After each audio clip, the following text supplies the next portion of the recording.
And for today personal tip po, ang aking personal payo for today. Itong payo nito pwede ito sa mga ahente o sa mga taong nakakatanggap ng mga komisyon, incentives, no? Kung ano man ang trabaho mo at nakakatanggap ka ng mga ganyan na rewards, no? Like yung mga incentives, commissions, o kung ano man ang natatanggap mo dun sa trabaho mo na kumbaga bukod dun sa salary mo, may natatanggap ka pang additional income.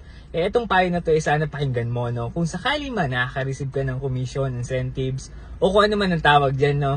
At meron kang utang, ang pinapayo ko bawasan natin yung utang natin sa pamamagitan ng komisyon na na-receive natin. Kumbaga, kung sakali mo makareceive ka ng 10,000 komisyon, no, hanggat maaari kung pwede yung kalahati nun ibayad mo ng utang mo or ibawas mo sa utang mo, at yung kalahati naman pwede mo rin namang ipang-treat sa sarili mo, sa family mo, no. Basta importante sa tuwing makaka-receive tayo ng alam mo na additional earnings galing sa alam mo na commission, incentives, no, gamitin natin yung part nito pambayad ng utang natin. Para na sa gayon nakakabawas tayo dun sa utang natin. Dahil again, obligasyon natin na magbayad tayo ng utang. Okay? So sana magustuhan mo itong payo na to, no? About na naman ito sa utang. Pero sana nag-gets mo yung point ko.